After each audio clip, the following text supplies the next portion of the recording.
Coldplay's Clocks was released as a single song and later in the 2003 album A Rush of Blood to the Head. The main melody was written after Chris Martin had a riff ringing about his head while exploring Liverpool. He rushed over to the studio and materialized the riff on the first piano he could find. Martin presented the Muse-inspired song to Johnny Buckland, who picked up his guitar and began accompanying the piano. According to Chris, this is how you know that Buckland likes a song. But what is the song actually about? Let's break down the lyrics real quick. It features a frantic, pulsing rhythm over a repeating piano riff. To some, this brings feelings of urgency and alarm. I know it does for me. To others, though, it brings on relaxation and an idea of floating along with Martin's calming voice. Personally, I think the song is about someone in an unhappy relationship that they're afraid of leaving. It opens with desperate vocals when Martin sings, "The light goes out and I can't be saved. Tides that I tried to swim against have brought me down upon my knees." The main character, played by Martin as usual, is on his knees saying, "Oh, I beg and plead," singing, "Come out of things unsaid." So now he's begging to someone on his knees, but he isn't clearly begging for anything in particular. Rather, he states, "Come out of things unsaid." I believe Martin is trying to beg for something, but is not able to find the words, or is maybe not strong enough to say them. What could he be asking for here? And he continues then, singing, "Shoot an apple off my head, and then a trouble that can't be named, a tiger's waiting to be tamed," singing, you are. I believe at this point that the narrator reveals who he is singing to, his partner. He's begging for an escape from his relationship, from his partner who is, quote, "a trouble that can't be named," and, quote, "a tiger waiting to be tamed." These two lines don't necessarily point any fingers on their own, so Martin includes in the next line, "you are." In fact, he says it twice to drive home the fact that he's talking to someone. His partner, to him, is a tiger and a trouble that he can't find the words to talk about. In the next line, he talks about how he feels in the borderline abusive relationships, saying, "confusion that never stops." So Martin's partner makes him feel confused constantly. Quote, "The closing walls and the ticking clocks gonna come back and take you home."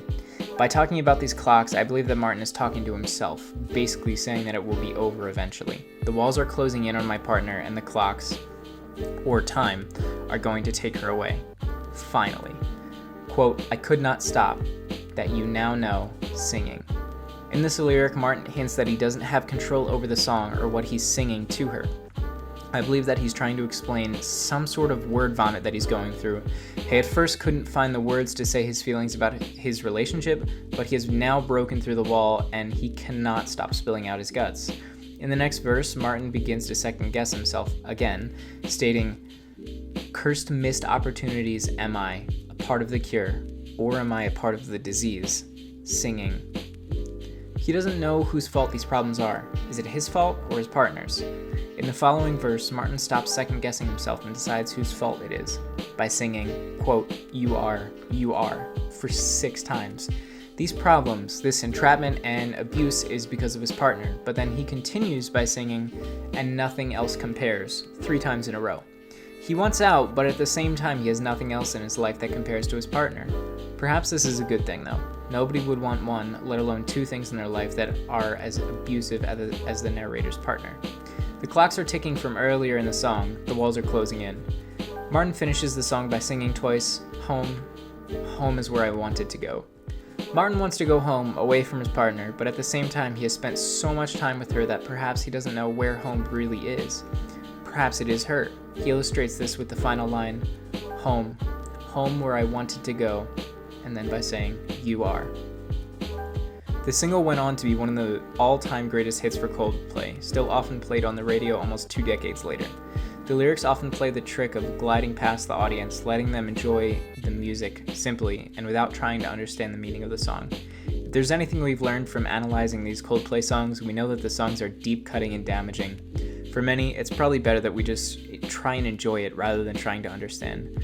For me, and you, since you're still watching, that will never be enough. What do you think the lyrics mean? Let us know in the comments below.